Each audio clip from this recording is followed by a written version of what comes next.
하나는 베드로고, 그리고 야고보고, 요한이고, 바울이노.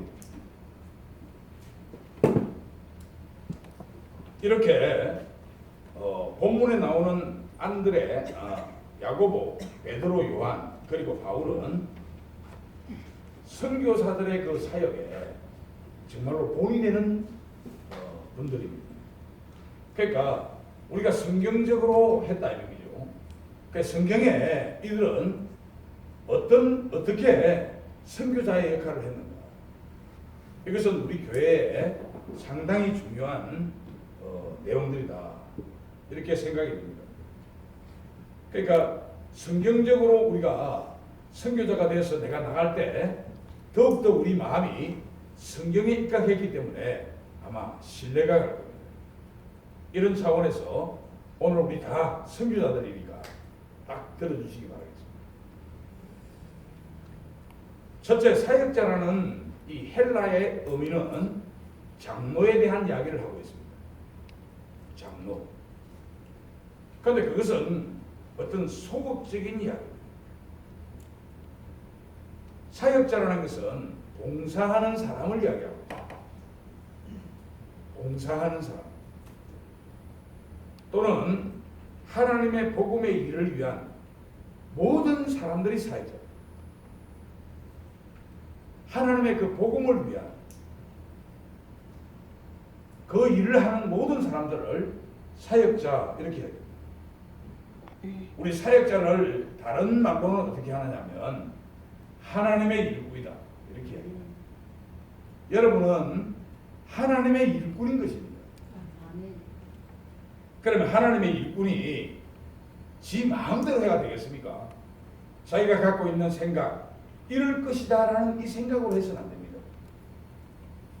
정확하게 오늘 4명의 이 사역자, 이 4사람이 어떤 사역을 했는가, 이것을 우리가 깨닫고 우리가 그 노선에 서 있으면 진짜 나는 정말로 선교하는 사역자로서 내가 지금 바르게 하고 있다 이렇게 되는 겁니다.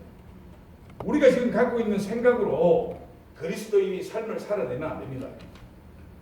내가 생각한 것들이 맞다라고 생각하는 순간 그때부터 이제 자기는 가인이 되는 겁니다. 하나님을 내가 잘 믿는 것처럼 보이도 자기를 위해서 믿는 신앙이 된다 이 말입니다.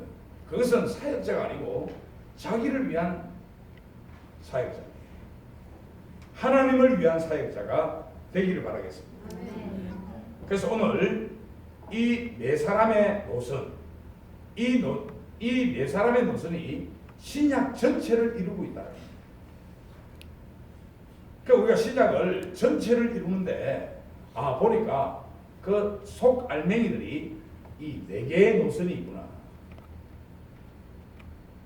이 말씀이 딱 우리가 붙들어지게 되면 진짜 우리가 올바른 선교자로서의 삶을 살아갈 수 있다라고 이야기합니다.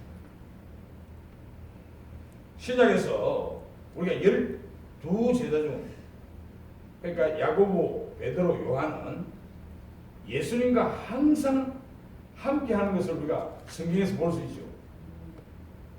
왜 야고보, 베드로, 요한인가? 또 예수님은 늘 그들과 함께 했습니다. 베나산에서도 똑같이 함께 했죠. 그리고 또한 누가복음 8장 51절을 보면 야이로의 집에서도 똑같이 함께 했습니다. 야이로라는 배당장에 그 딸이 병고침을 받기 위함이었는데 그때 신기하게 그 집에서도 똑같이 예수님께서 베드로와 요한과 야고보를 딱 같이 합니다. 자, 그 집에 이르러 베드로와 요한과 야고보와 아이의 부모 외에는 함께 들어가기를 허락하지 아니하시니라. 이것뿐만 아닙니다. 예수님께서는 늘 이 3명의 제자, 즉 베드로, 요한, 야고보를 마지막 그 기도하는 현장에서 겟세마네 기도라는 그 겟세마네 동산에서까지 이 세 사람은 늘 주님과 함께 했다는 것을 성경에서 가르치고 있습니다. 12명의 제자가 있는데 왜 특별히 이 세 사람에 대한 제자들만 항상 같이 했을까? 주님이 무엇 때문에 이 세 사람과 함께 했을까?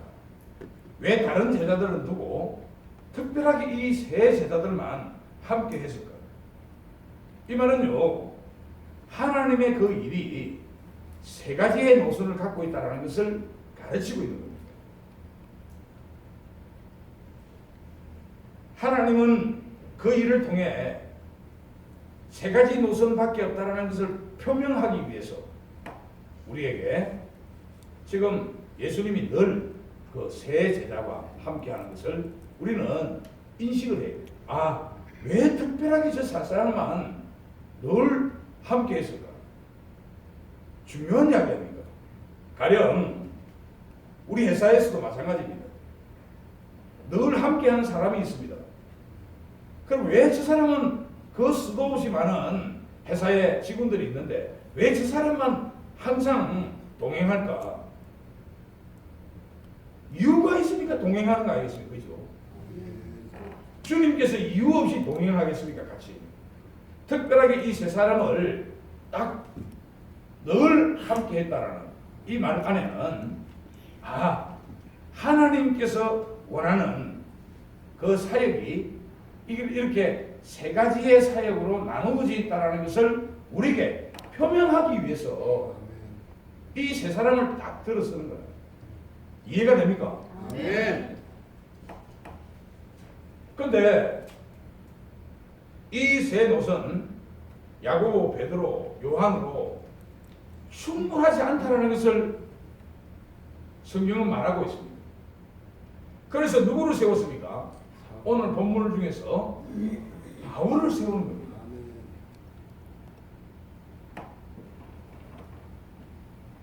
이렇게 해서 이 성경은 네 가지 노선을 가지고 있다. 네 가지 노선. 이 설교를 딱 작성하려고 하는데 이걸 한꺼번에 다 이야기하고 싶으면 미치겠네요.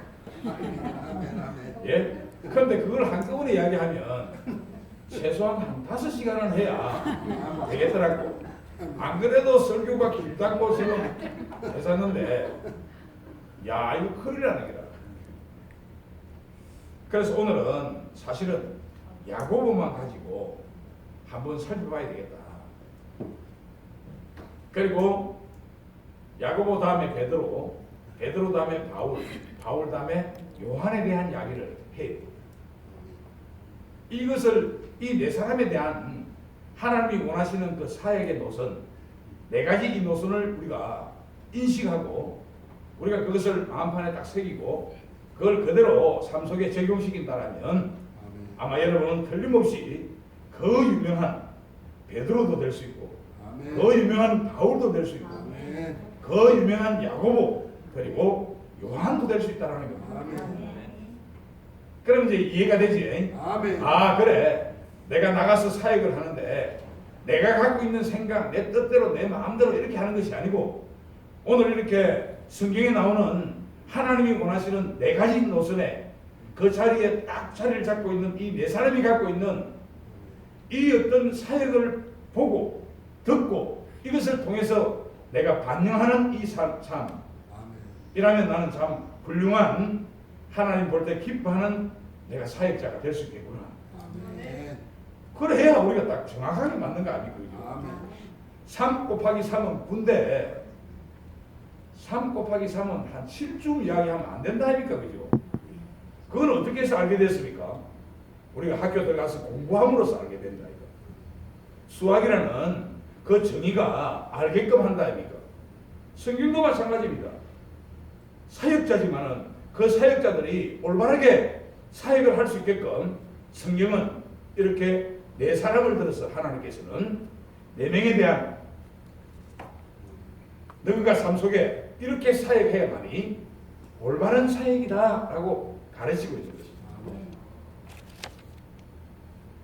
우리가 이 네 가지 노선에 말씀의 깊은 의미는 완전히 알 수가 없습니다. 정말로 잘 모릅니다.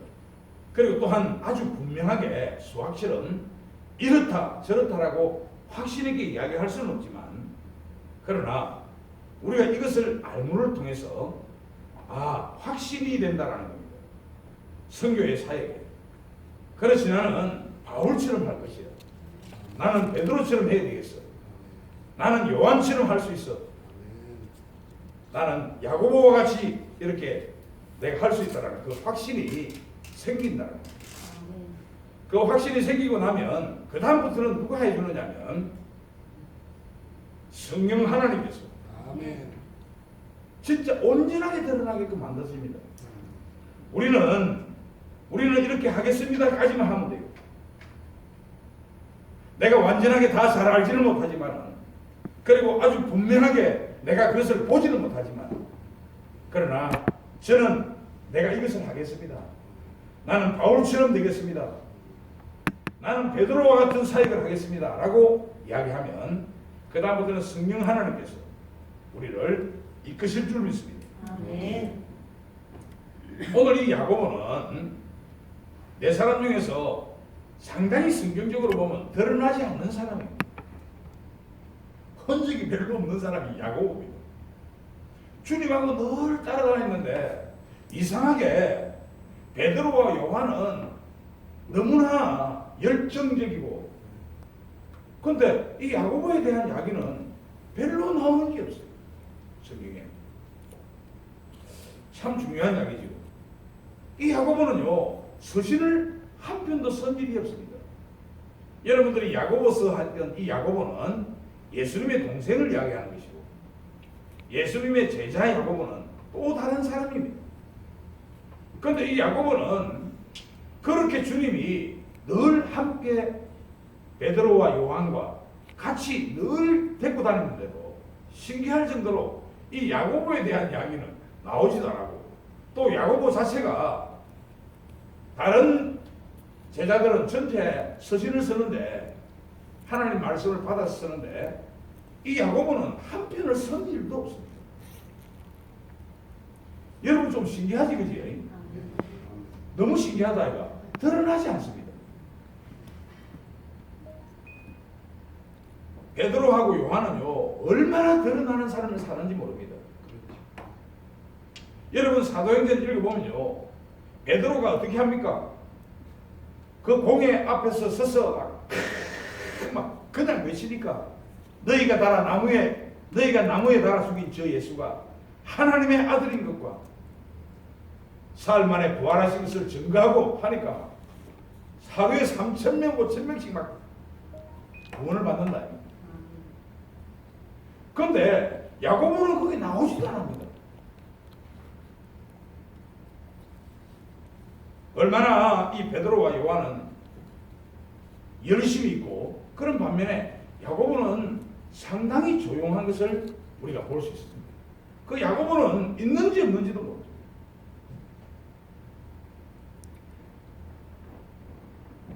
정말로 어떤 감추어진 사람처럼 어떤 여기에 특별한 것이 있다라고 여러분들이 생각해야 됩니다. 그런데 우리는 그냥 놓치고 있다. 내 한 사람도 나는 야고보가 되겠다는 사람 한 명도 없더라고요. 그지? 뭐 차 베드로, 차 바울, 뭐 차 요한 이런 이름은 많은데 차 야고보 하는 이름은 잘 없는 기라. 안 맞습니까? 맞습니다. 아멘. 그거는 뭐냐면 성경을 볼 때 너무나 이 사람은 드러나지 않는다 이 말이야. 없는 존재입니다. 없는 존재. 그 이상하다 이거지. 다른 사도들처럼 막 병을 고치고, 예? 말씀을 위대하게 전하고 이직이나 기적을 막 일으키는 일도 이 야고보는 전혀 없습니다. 성경에. 그런데 왜 주님은 늘 이 야고보하고 같이 했을까? 이 말입니다. 중요한 내용이 그 안에 있다라고 생각이 들지. 아멘. 이 네 명의 사역자 가운데 왜 이렇게 야고보는 흔적도 없는 사람을 포함시켰을까?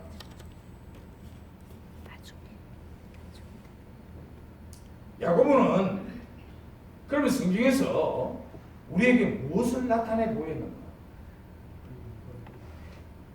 사도행전 12장 1절을 보겠습니다. 그때에 헤롯 왕이 손을 들어 교회 중에서 몇 사람을 해하려 하여 2절은요? 2절 없습니까? 제가 읽어드릴게요. 제가 사도행전 1장 1절 2절 쭉 읽어보면 어떤 말이 나오느냐?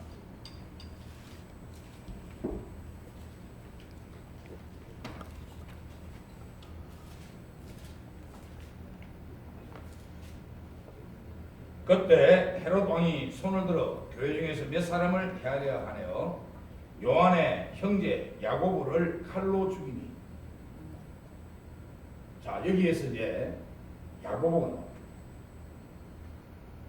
이 말은 무슨 말이냐면 이 사도행전 12장 1절에 이 나오는 이 말을 우리가 한번 생각을 해볼 필요가 있습니다.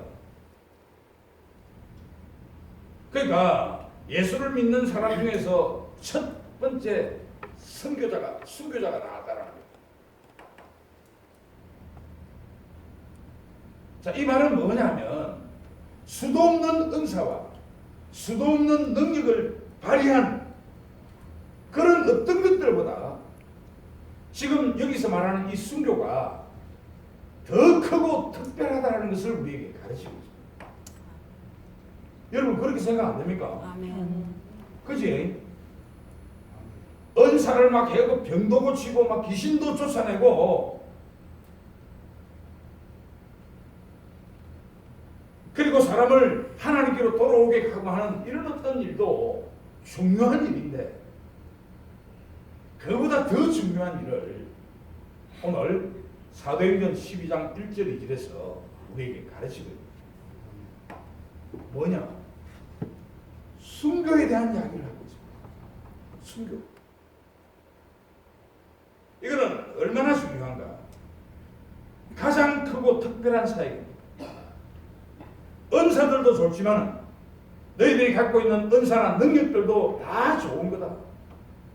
그러나 그거보다 더 중요한 것은 바로 주님을 위해서 죽는 것이다.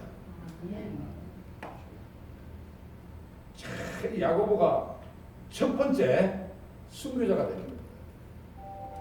성경은 이렇게 그렇게 주님을 따랐던 그 3명 중 하나, 정말로 족보도 없는데 신약에 가서는 그 사람의 이름에 대한 어떤 큰 역할이 없었는데도 불구하고 하나님께서는 순교에 대한 이야기를 하고 싶어 해서 이 야고보를 그렇게 특별하게 숨겨둔 겁니다. 여러분 이것이 이해가 되지요? 아멘. 순교가 첫 번째라는 겁니다. 그럼 오늘 이 야고보를 통해서 우리는 무엇을 배우고 또 이것이 우리 안에 자리 잡게끔 되어야 되는가? 그것은요, 고난이라는 것을 우리가 딱 가슴에 이어야 됩니다. 첫 번째, 예수 믿는 사람들은 고난이 첫 번째가 되어야 된다는 이 믿음이 우리 안에 있어야 됩니다. 이것이 없으니까 우리는 어떻게 기도합니까? 왜 안 줍니까? 이거? 기도원이 망한 이유가 뭔지 압니까? 기도원. 무슨 5중 축복, 7중 축복 뭐 하다 보니까 3중 축복에서 좀 3중이 부족하나 싶어서 5중 축복으로 바뀌고 5중이 부족하나 싶어서 7중 축복으로 바뀐다 이거예요. 근데 빌어도 안 준다 이가. 그러니까 그거 안 간다 아닙니까? 내가 예수님이 이 땅에 어떻게 왔습니까? 제한을 받지요. 오니까. 그렇죠. 오는 순간부터 제한을 받는다 아닙니까? 그게 뭐냐 하려면 고난이다 말입니다. 고난. 아멘. 우리 예수 믿는 사람들도 이 고난은 첫 번째 자리에 딱 있어야 돼요. 이 고난이 첫 번째 자리에 없으면 우리는 우리의 것을 원하게 되어 있습니다. 아, 내가 예수 믿고 말미암아 나에게 이렇게 시련과 고난을 주는 하나님의 계획이 계신다. 아멘. 우리가 창세기에 보면 창세기 3장에 이 아담과 하와가 범죄인이 됩니다. 그리고 나서 하나님께서 여자의 후손으로 말미암아 뱀의 머리를 물 것이다라는 이야기를 통해서 우리가 살았다라는 것을 믿음을 갖게 되고 정령 죽으리라 했던 우리가 살았다라는 그 믿음 안에서 단지 하나님은 우리에게 제한을 합니다. 우리 삶 속에 제한할 수 있는 것들을 막 만들어 놨습니다. 이렇게 우리 믿는 사람들은요 늘 우리 앞에 제한이 되어 있습니다. 아멘. 이것을 고난이라고 이야기합니다. 오늘 야고보를 통해서 이 고난이 항상 우리 위치에 있어야 됩니다. 아멘. 선교사들이 갖고 있는 사역자들이 갖고 있는 첫 번째 노선 고난. 아멘. 이 고난은 그냥 있는 겁니다.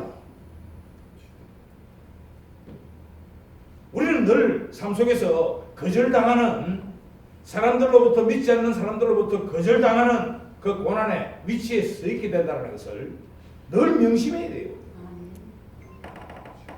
이것을 다짐하고 새겨야 됩니다.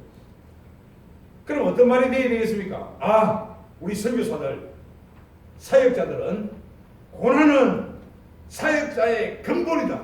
아멘. 맞지? 아멘. 이것을 아멘하고 믿어야 됩니다. 아멘. 그래야 선교사가 된다니까. 선교사가 돼서 누구한테 어디 빼떨어 물고 있는가 없는가를 두고 살피는 사람 봤습니까? 나 그런 선교사 내 한 번도 못 봤다. 그지? 절대로 오늘 나는 선교사가 됐어. 그래, 나는 고난의 이제 사역, 고난이 내 사역의 근본이야. 아멘. 이것이 우리 마음 가운데 딱 책임이 되기를 바라겠습니다. 아멘.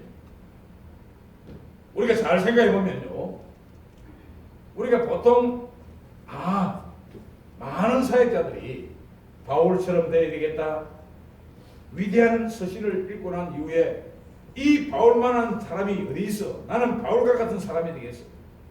야, 베드로가 보니까 천국 백성을 만들어내는데 정말로 저런 열정을 갖고 있는 저런 사람이 나는 돼야 되겠어. 야, 나도 이상을 보고 하늘나라를 보고 그 이상을 보고 생명을 만지는 요한과 같은 사람이 되겠어.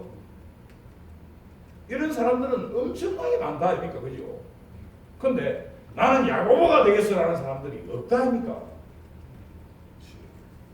이것이 얼마나 이 교회 안에서 야고보, 순교, 이 사역에 대한 노선, 이 노선을 잊어버렸다 이 말입니다. 수도 없는 사람들이 이자무 분위기 그런 거 내하고 별 볼 일 없게끔 됩니다. 사역의 기초가 야고보의 면인 고난과 순교를 이 교회가 전혀 모르고 있는 데서 비롯됩니다. 그래서 나는 누구가 되고 싶다라는 이야기를 야고보는 한 사람도 없다 아닙니까? 그게 특이합니다. 주님은 그 야고보를 늘 항상 베드로와 요한과 야고보는 빠지지 않고 항상 같이 다닙니다. 예, 베드로와 요한은 닮고 싶어 하는데 야고보는 닮고 싶어 하는 사람이 없습니까? 우리 교회는요, 어떤 면에서 야고보 같은 나는 사람이 되겠다라는 이런 교회가 되어야 됩니다. 네. 야, 진짜 우리가 진짜 교회가 맞습니다. 순교하겠다라고 하는데 아멘이라는 소리가 이렇게 탁 나오니까 야, 됐다. 그지?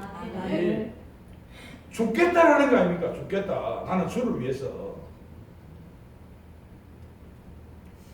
베드로와 같이 하루에 3,000명, 5,000명씩 죽게로 바울처럼 각지의 교회를 수도 없이 만들어내는 하늘나라 이상을 본 요한, 이런 것들이라 할지라도 야고보의 고난과 순교가 없으면 사역자가 아니다. 하나님은 틀림없이 그 이야기를 하고 있어요. 아멘. 아멘. 그러니까 바울이나 베드로나 요한 이것들도 있어야 되는데 야고보가 갖고 있는 이 순교와 고난이 없으면 전부 다 아니다 이 말이에요. 사역자. 네. 그만큼 중요합니다. 오늘 이 야고보가 주님께서 이 땅에 오실 때 왜 이 순교나 고난이 있어야 된다는 것을 우리에게 가르치는 것이 뭐냐? 자기가 이 땅에 오실 때 사람들에게 거절당했기 때문에 우리도 마찬가지로 이 땅에서 거절당하는 삶을 살아내는 것이 바로 내가 신앙인입니다. 그리스도인입니다. 예수 믿으면 축복받아서 부자되고, 예수 믿으면 축복받아서 병이 낫고, 예수 믿으면 축복받아서 큰 일을 한다. 전부 거짓말입니다. 하나도 맞는 이야기가 없습니다. 만약에 그게 맞다면 정말로 아니습니까? 근본적인 예수님의 그 십자가의 고열은 아무런 가치가 없는. 어떤 사람은 이렇게 이야기하더라고요. 진짜 하나님의 은혜로 내가 이렇게 참 사업이 잘 되고 내 가정이 잘 되고, 야, 그럼 옆에서 열심히 믿는 하나님의 은혜 속에 있는 사업이 잘 안 되는 사람이 들으면 뭘 하겠습니까? 한번 생각해 봤습니까? 정말로 내가 열심히 믿고 하나님의 은혜로 내가 산다라고 생각하는 내 가정이 힘든 그 상태에 있는 사람이 이 말을 들으면 어떻겠습니까? 가짜 하나님입니다. 우리 절대로 그런 것들을 버려야 돼요. 오히려 우리는 고난이 축복이라는 것을 깨달아야 돼요. 아멘. 네. 아멘. 고난이 진짜 축복입니다. 아멘. 우리가 노아를 생각해 봅시다. 노아가 어떻게 했습니까? 120년 동안 배를 지을 때, 방주를 지을 때 다른 사람들은 어떻게 했습니까? 시집 가고 장가 가고 띵까띵까 하고, 맞지? 얼마나 세상에서 즐겁게 살았습니까?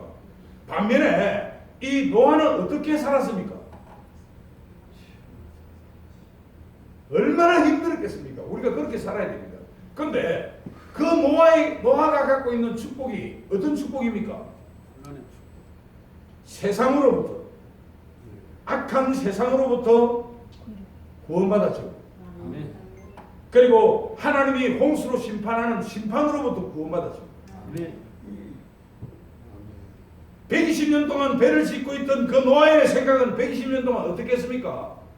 사람들에게, 야, 네가 여기 살면 안 된다, 지금 방주에 들어와야 된다, 그랬을 때 뭘 했겠습니까? 좀 마시고 돌아온 아이가 하고 배치가 안 했겠습니까? 그죠? 얼마나 고난이 있었겠습니까? 우리 선교사들이 그런 고난 속에 있어야 된다 이 말입니다.